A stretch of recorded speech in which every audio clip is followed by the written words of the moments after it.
ପିଲାଙ୍କର क्वेश्चन ରହୁଛି କି ସାର୍ ଆବେଦନ କେବେଠାରୁ ଆରମ୍ଭ ହେବ ସିପିଟିର ଏବଂ କେଉଁ ବୁକ୍ ପଢ଼ିଲେ क्वेश्चन ସବୁ ଆସିଯିବ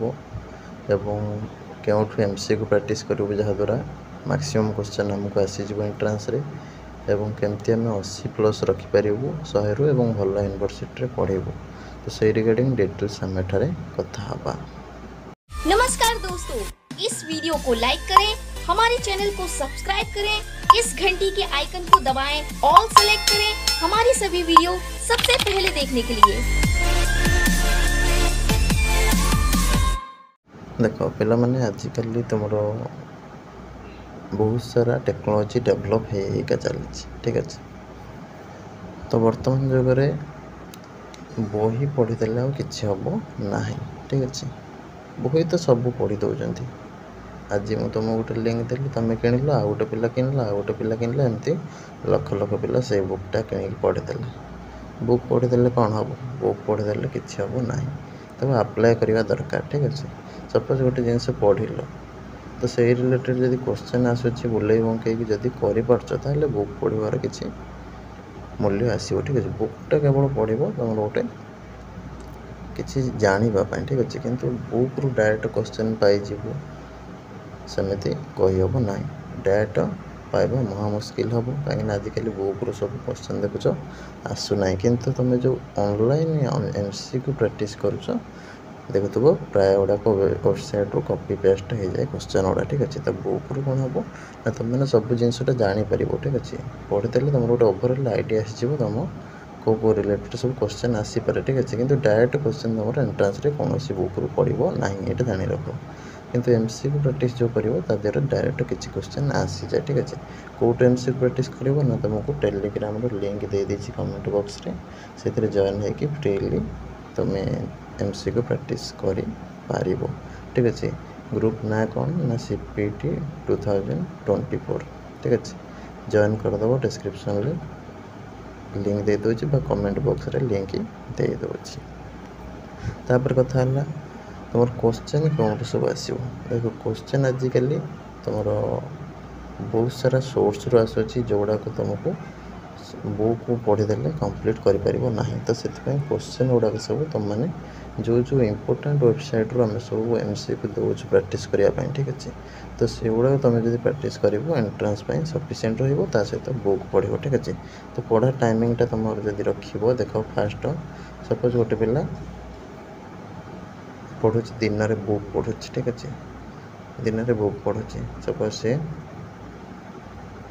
4 टाइम भोर 4 उठला उठेगी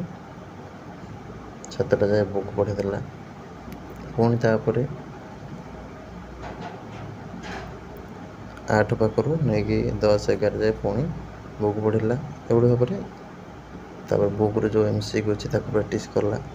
ठीक अच्छे एवं सी पीटी प्रीवियस ईयर क्वेश्चन को प्रैक्टिस करला ठीक अच्छे ये भाव में दिन में सब कम करूँ राति से कौन कर संध्या पाखर पूरा बसीज राति 9-10टा जाए ठीक अच्छे केवल ऑनलाइन एमसीक्यू प्रैक्टिस कर जहाँ सब दि जाऊँगी तुमको ठीक अच्छे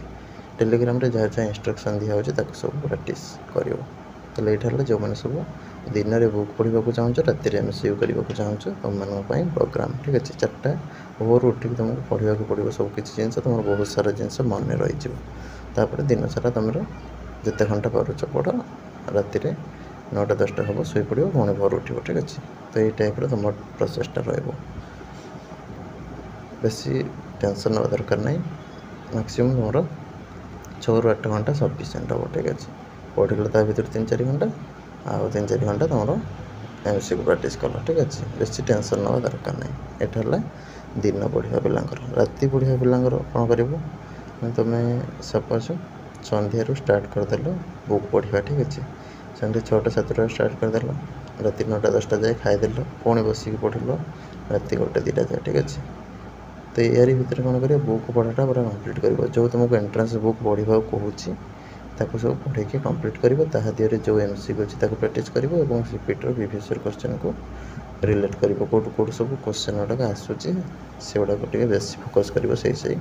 थियोरी गुड़ाक से कनसेप्ट गुड़ाक से प्रॉब्लम गुड़ाक ठीक अच्छे बस यही रिलेटेड फर्मूला गुड़ाक जहाँ सब फर्मूला रही से रिगार्डिंग सब कौन कौन क्वेश्चन हो पार से गुड़ाक भी तुम चेष्टा कर बुक रू ପ୍ରାକ୍ଟିସ୍ କରିବା ପାଇଁ। ସପୋଜ୍ ଗୋଟେ କ୍ୱେଶ୍ଚନ୍ ପଡ଼ିଛି, ତାହେଲେ ସେଇ ରିଗାର୍ଡ଼ିଂ କ'ଣ 5ଟା 10ଟା କ୍ୱେଶ୍ଚନ୍ ହେଇପାରିବ,